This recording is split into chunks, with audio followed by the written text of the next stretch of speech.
इसमें देखेंगे क्लास 6 की geography, NCERT full geography in one shot. ये सारे इंपॉर्टेंट क्वेश्चन हैं जो कि रिपीटेडली एग्जाम में पूछे गए हैं।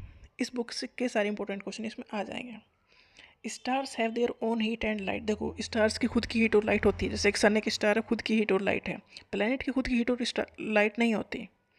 पोल स्टार इंडिकेट करता है नॉर्थ डायरेक्शन को। प्लैनेट की अपनी हीट और लाइट नहीं होती, स्टार्स की हीट है। जैसे सन एक स्टार है, अर्थ एक प्लैनेट है, तो अर्थ की तो अपनी हीट और लाइट नहीं है। मून एक सैटेलाइट है। 8 प्लैनेट है, mercury, Venus, earth, Mars, Jupiter, Saturn, Uranus and Neptune. ये एक सन से कौन कितना नज़दीक है उसके ऊपर, जैसे मरकरी सबसे नज़दीक है, फिर वीनस दूर है, अर्थ दूर है, मार्स और भी नेक्स्ट, मतलब इनकी डिस्टेंस के ऑर्डर पर है। ये सन से सबसे नज़दीक कौन सा प्लैनेट है, वो है मरकरी। ये पूछा जाता क्वेश्चन। तो जैसे कि अर्थ 3rd नंबर पर है सन के सबसे नज़दीक में, तो mercury is the nearest to the sun. Venus को कहा जाता है अर्थ का ट्विन, क्योंकि ये शेप एंड साइज में अर्थ के जैसा ही है। जियोलॉजी कहते हैं स्टडी ऑफ अर्थ को। जियोइड अर्थ का शेप है। अर्थ का शेप एकदम सर्कुलर टाइप नहीं है, नॉर्थ और साउथ पोल थोड़े धसे हैं और बीच से थोड़ा निकला है, तो इस शेप को कहते हैं geoid. Earth 3rd nearest planet है to the sun and 5th largest planet है। अर्थ को ब्लू प्लेनेट कहते हैं क्योंकि इसका जो 2/3 सरफेस है अर्थ का वो वाटर से कवर्ड है। और जो भी सारे प्लेनेट हैं वो सोलर सिस्टम में घूम करते हैं किसके अराउंड, सन के अराउंड। किस पाथ में घूमते हैं, ऑर्बिट में घूमते हैं। सन अर्थ से कितनी दूर है, 150 मिलियन किलोमीटर। मून कितनी दूर है, 3,84,400 किलोमीटर अवे। नील आर्मस्ट्रांग वो पहले इंसान थे जो चंद्रमा पर पहुंचे थे। कब पहुंचे थे, 20 जुलाई 1969 को। मून भी मूव करते हैं around the earth, earth move करते हैं अराउंड द सन। तो मून को एक चक्कर लगाने में लगता है 27 दिन, और अपनी पोजीशन पे भी अर्थ जहाँ पर है वहाँ पे भी अपना एक कंप्लीट स्पिन करता है 27 दिन में। एस्ट्रॉयड, ये पूछा गया क्वेश्चन है। एस्ट्रॉयड कहाँ पाए जाते हैं, between the orbit of Mars and Jupiter. Mars और जुपिटर के बीच में एस्ट्रॉयड पाए जाते हैं। ग्लोब क्या है, 3D मॉडल है अर्थ का।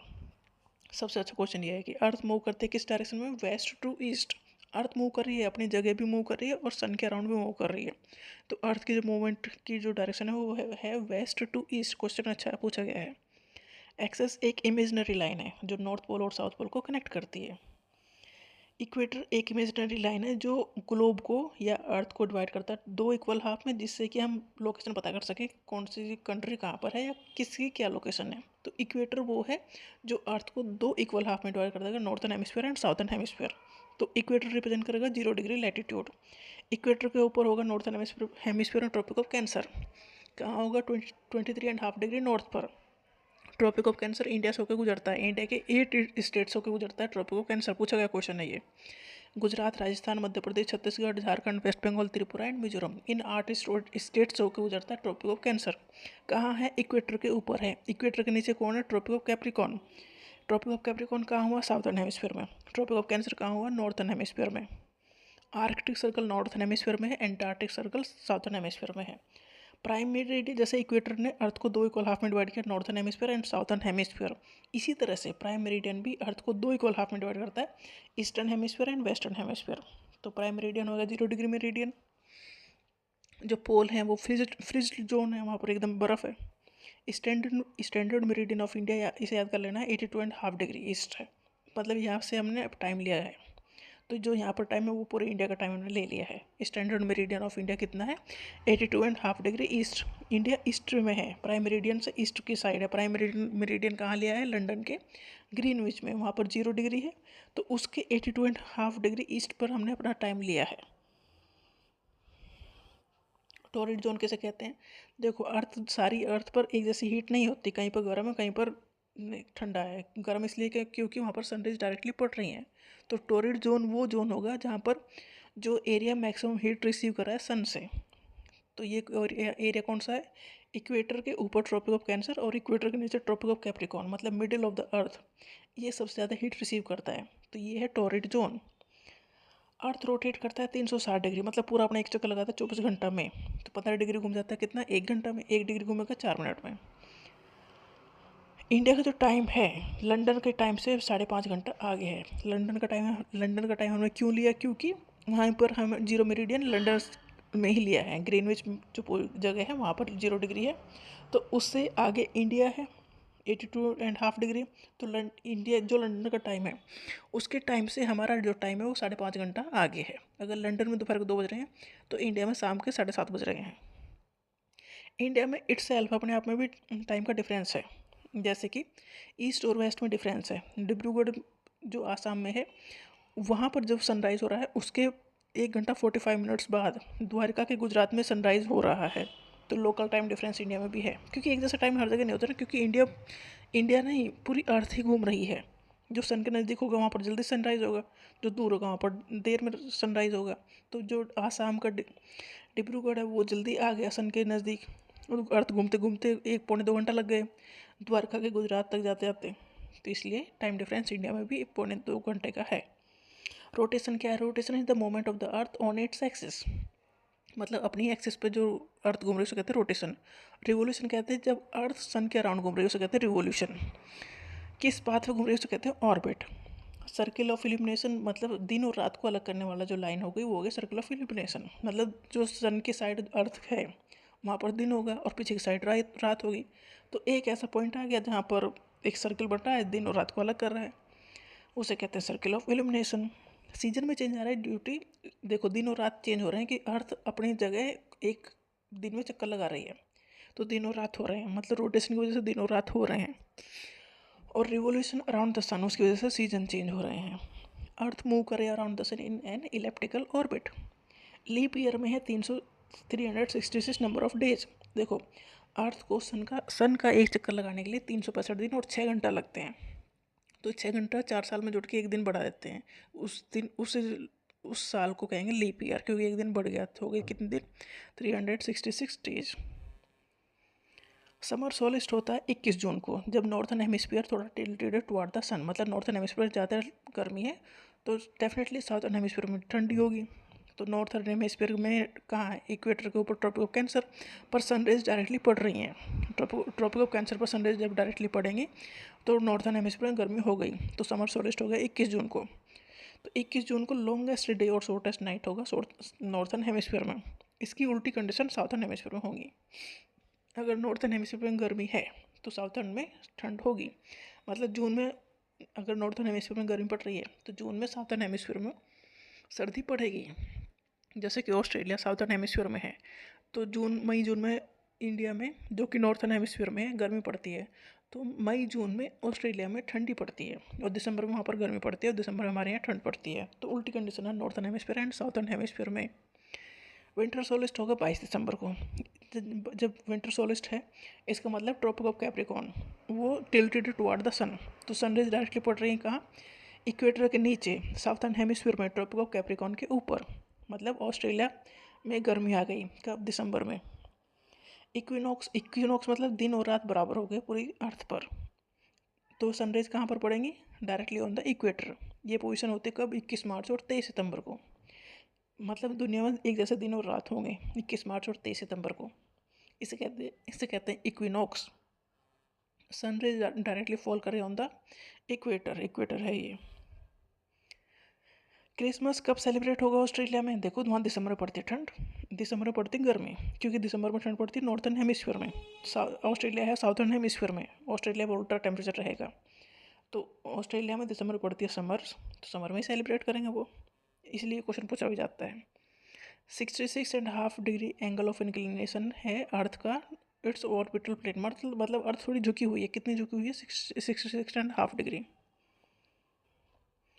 मैप क्या रिप्रेजेंट करता है? मैप रिप्रेजेंट करता है अर्थ की सरफेस को एक फ्लैट सरफेस पर, या अर्थ एक ड्राइंग है या रिप्रेजेंटेशन है अर्थ का एक फ्लैट सरफेस पर।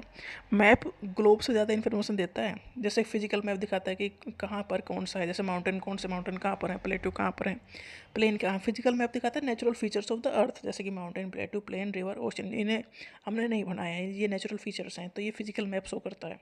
पॉलिटिकल मैप वो है सिटीज़, टाउन, विलेज, कंट्रीज़, ये हमने बनाई है, तो ये पॉलिटिकल मैप दिखाता है। थीमेटिक मैप इन फोकस करता है स्पेसिफिक इन्फॉर्मेशन पर, जैसे कि डिस्ट्रीब्यूशन ऑफ फॉरेस्ट। ये क्वेश्चन पूछा गया है कि डिस्ट्रीब्यूशन ऑफ फॉरेस्ट कौन सा मैप दिखाएगा? वो दिखाएगा थीमेटिक मैप। जैसे कि रोड मैप है, इंडस्ट्रीज है, रेनफॉल है, ये जो स्पेसिफिक इन्फॉर्मेशन चाहिए वो थीमेटिक मैप से मिलती है। कंपोनेंट ऑफ मैप कौन से हैं? डिस्टेंस, डायरेक्शन एंड सिंबल, ये कंपोनेंट ऑफ मैप हैं। स्मॉल स्केल मैप यूज होता है बड़े एरिया को दिखाने के लिए। जैसे कंट्रीज को दिखाना है, कॉन्टिनेंट को दिखाना है। और लार्ज स्केल में आप यूज होता है छोटी चीज़ों को दिखाने के लिए, जैसे कि विलेज को दिखाना है या टाउन को दिखाना है। स्केच एक ड्राइंग है जो हम मेमोरी पे बेस बना होके बनाते हैं, मतलब हमने देखा फिर सोचा फिर बनाया, स्केच हो गया वो। ब्लू कलर रिप्रेजेंट करता है मैप में वाटर बॉडीज़ को। बायोस्फीयर वो नैरो जोन है जहाँ पर लैंड, वाटर, एयर सब मिलकर एक ऐसी कंडीशन प्रोड्यूस करते हैं जिससे कि लाइफ पॉसिबल होती है। लिथोस्फीयर सॉलिड पोर्शन है अर्थ का, जहाँ पर हम खड़े हैं, ज़मीन। तो लिथोस्फीयर में क्या है, अर्थ का क्रस्ट है और थिन लेयर ऑफ सॉइल है। हाईएस्ट माउंटेन पीक क्या है, एवरेस्ट है। और जो डीपेस्ट पॉइंट है अर्थ का वो मैरिना ट्रेंच है। कहाँ है, पैसिफिक ओशन में। कॉन्टिनेंट कौन से हैं, Asia, Europe, Africa, north America, south America, Australia, Antarctica. जिसमें कि एशिया सबसे बड़ा कॉन्टिनेंट है क्योंकि 1/3 जो ज़मीन है वो एशिया के पास है।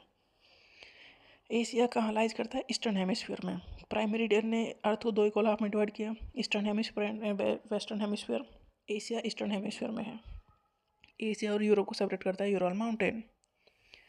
ट्रॉपिक ऑफ कैंसर कहाँ से जाता है, एशिया से जाता है। अफ्रीका सेकेंड लार्जेस्ट कॉन्टिनेंट है। इक्वेटर अफ्रीका के लगभग मिडिल से जाता है। ये क्वेश्चन पूछा गया, काफ़ी अच्छा क्वेश्चन है कि अफ्रीका ही एक ओनली कॉन्टिनेंट है जिसके थ्रू ट्रॉपिक ऑफ कैंसर भी जाता है, इक्वेटर भी गुजरता है एंड ट्रॉपिक ऑफ कैप्रिकॉर्न भी गुजरता है। मतलब ये तीनों अफ्रीका से होकर गुजरते हैं। तो अफ्रीका एक ऐसा ओनली कॉन्टिनेंट है और किसी से नहीं गुजरते तीनों, मतलब किसी से एक ही गुजरेगा बस। सहारा डेजर्ट कहाँ है, अफ्रीका में है। ये वर्ल्ड का लार्जेस्ट हॉट डेजर्ट है।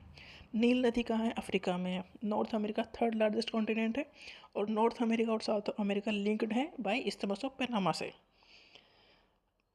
इस्थमस उसे कहते हैं जो 2 बड़े लैंड मास को कनेक्ट करता है, वो जमीन का टुकड़ा कहलाता है इस्थमस। साउथ अमेरिका में वर्ल्ड की लार्जेस्ट रिवर है अमेजोन। ऑस्ट्रेलिया स्मॉलेस्ट कॉन्टिनेंट है जो इंटायरली इन साउथर्न हेमिस्फीयर में है और इंडिया नॉर्थन हेमिस्फीयर में है। मैत्री और दक्षिण गंगोत्री एंटार्क्टिका पर इंडिया के रिसर्च स्टेशन का नाम है। इस्थमस किसे कहते हैं, वो नैरो स्ट्रिप ऑफ लैंड जो 2 बड़े लैंड मास को कनेक्ट करे उसे कहते हैं इस्थमस। स्ट्रेट किसे कहते हैं, स्ट्रेट वो है जो नैरो पैसेज ऑफ वाटर जो 2 बड़े वाटर बॉडीज को कनेक्ट करें, जैसे कि पाक स्ट्रेट है, इंडिया और श्रीलंका को कनेक्ट करता है। ओशियन कौन कौन से हैं, पैसिफिक ओशन है, अटलांटिक ओशन है, इंडियन ओशन है, southern ocean and Arctic ocean है। ये डिक्रीजिंग ऑर्डर में है, जैसे कि पैसिफिक ओशन सबसे बड़ा है, आर्कटिक ओशन सबसे छोटा है। इंडियन ओशन ही एक ऐसा ओशन है जिसका नाम किसी कंट्री के नाम पर रखा गया है। पैसिफिक ओशन लार्जेस्ट ओशन है। हिल मतलब जो एलिवेटेड लैंड सरफेस है उसे कहेंगे हिल। अगर ये 600 मीटर से ज़्यादा हो जाए तो उसे कहेंगे माउंटेन। माउंटेन अगर एक लाइन में रेंज है तो उसे कहेंगे रेंज। माउंटेन में 3 टाइप के हो गए, fold mountain, block mountain and volcanic mountain. Himalayan mountain and the Alps ये यंग फोल्ड माउंटेन है। अरावली रेंज है इंडिया में, ये ओल्डेस्ट फोल्ड माउंटेन सिस्टम है वर्ल्ड में। अपलेशियन माउंटेन नॉर्थ अमेरिका में, यूराल माउंटेन है रशिया में, इन्हें कहते हैं very old fold mountain. Block mountain का एक ब्लॉक अगर उठा है उसे कहते हैं हॉर्स्ट, और एक ब्लॉक झुका नीचे रहेगा उसे कहेंगे ग्रेबन। रायने वैली एंड वॉस्कैस माउंटेन जो है यूरोप में, वो एग्जाम्पल है फोल्ड माउंटेन के। वोल्केनिक माउंटेन फाउंड होते हैं वोल्केनिक एक्टिविटी से। माउंट किलिमंजारो अफ्रीका में है और माउंट फुजियामा इन जापान, ये किसके एग्जाम्पल है, वोल्केनिक माउंटेन के। वोल्केनिक माउंटेन कौन से हैं, Kilimanjaro in Africa, Fujiyama in Japan. Mountain और हिल डिफर हैं एलिवेशन से, अगर 600 मीटर से ज़्यादा है तो माउंटेन, 600 मीटर से कम है तो हिल। ग्लेशियर बनते हैं किसके, माउंटेन्स के बीच में। इंडिया के नॉर्थ में हिमालय है, साउथ में इंडियन ओशन है, ईस्ट में बे ऑफ बंगाल है, वेस्ट में अरेबियन सी है। इंडिया लद्दाख से लेकर कन्याकुमारी तक 3200 किलोमीटर दूर है और ईस्ट और से लेकर वेस्ट तक अरुणाचल प्रदेश टू कच्छ, गुजरात के कच्छ से लेकर कितना लंबा है, 2900 किलोमीटर लंबा है। इंडिया लोकेटेड है नॉर्थन हेमिस्फीयर में, इक्वेटर के ऊपर। ट्रॉपिक ऑफ कैंसर इससे गुजरता है, किससे गुजरता है, इंडिया के 8 स्टेट से, गुजरात, राजस्थान, मध्य प्रदेश, छत्तीसगढ़, झारखंड, गुजरात, राजस्थान, मध्य प्रदेश, छत्तीसगढ़, झारखंड, वेस्ट बंगाल, त्रिपुरा एंड मिजोरम। ये क्वेश्चन काफ़ी रिपीटेडली पूछा गया है कि ट्रॉपिक ऑफ कैंसर इंडिया के किन स्टेट से गुजरता है। तो गुजरात, राजस्थान, मध्य प्रदेश, छत्तीसगढ़, झारखंड, वेस्ट बंगाल, त्रिपुरा एंड मिजोरम से होकर गुजरता है। इंडिया देखो इक्वेटर के ऊपर है, इक्वेटर के ऊपर नॉर्थन हेमिस्फीयर में 8 डिग्री से शुरू होता है, 37 तक रहता है, ठीक है। और प्राइम मेरिडियन 0 डिग्री है, उसके ईस्ट में है, कितना ईस्ट में है, 0 से लेकर 68 से शुरुआत होता है, 97 तक रहता है। तो ये एक पोजिशन टाइप हो गई। इंडिया का जो स्टैंडर्ड मेरिडियन लिया गया है वो 82 एंड 82 डिग्री और 30 मिनट्स पे लिया गया है ईस्ट में, मतलब इंडिया का टाइम कहाँ लिया गया है, 82 डिग्री पर लिया गया है। इंडिया किसके साथ अपनी बाउंड्री शेयर करता है, पाकिस्तान के साथ, अफगानिस्तान के साथ, चाइना, नेपाल, भूटान, बांग्लादेश और श्रीलंका। श्रीलंका और मालदीव हमारे आइलैंड नेबर हैं। श्रीलंका इंडिया से सेपरेटेड है बाय द पाक स्ट्रेट। पेनिनसुला किसे कहते हैं, जो तीन साइड से वाटर से घिरा हो, तो उसे कहेंगे पेनिनसुला। हिमालयन माउंटेन के 3 पार्ट हैं, ऊपर ग्रेट हिमालय है, बीच में मिडिल हिमालय है, लास्ट में शिवालिक है। तो शिवालिक साउथर्न मोस्ट साइट हो गई हिमालय की। ग्रेट हिमालय का नाम हिमाद्री भी है और मिडिल हिमालय का नाम हिमाचल भी है। ओल्डेस्ट जो माउंटेन रेंज है इंडिया में वो अरावली हिल है, और ईस्टर्न घाट और वेस्टर्न घाट होते हैं ना नीचे साउथर्न पार्ट में, तो उस वेस्टर्न घाट का दूसरा नाम सह्याद्री भी है। प्लेटू क्या है, प्लेटू एक फ्लैट सरफेस जो थोड़ी एलिवेटेड है और जो मिनरल डिपॉजिट में रिच है, वो प्लेटू है। इंडिया में डेक्कन प्लेटू है, ओल्डेस्ट प्लेटू है ये। तिब्बत का जो प्लेटू है वो दुनिया में हाईएस्ट प्लेटू है, इसकी हाइट है 4000 से लेकर 6000 metre above the sea level. तो तिब्बत प्लेटू हाईएस्ट प्लेटू है वर्ल्ड में। अफ्रीकन प्लेटू फेमस किसके लिए है, गोल्ड और डायमंड की माइनिंग के लिए। छोटा नागपुर प्लेटू इंडिया में, इसे पाए जाते हैं आयरन, कोल एंड मैग्नीज के रिजर्व। नर्मदा और तापी, काफ़ी अच्छा क्वेश्चन है। नर्मदा और तापी वेस्टर्न फ्लोइंग रिवर है, मतलब वेस्टर्न साइड फ्लो कर रही हैं, अरेबियन सी में मिल रही हैं। महानदी, गोदावरी, कृष्णा, कावेरी ये ईस्टर्न फ्लोइंग रिवर है, मतलब बे ऑफ बंगाल में गिर रही हैं। सुंदरबन डेल्टा बनता कहाँ है, गंगा और ब्रह्मपुत्र के किनारे पर, जहाँ पर ये बे ऑफ बंगाल मिलते हैं। लक्षद्वीप आइलैंड लोकेटेड अरेबियन सी में। वेदर मतलब जो डे टू डे कंडीशन है, टेम्परेचर एटमॉस्फेयर की, वो वेदर है। और क्लाइमेट बहुत लंबे टाइम के लिए जो कंडीशन मेंटेन रहती है वो क्लाइमेट है।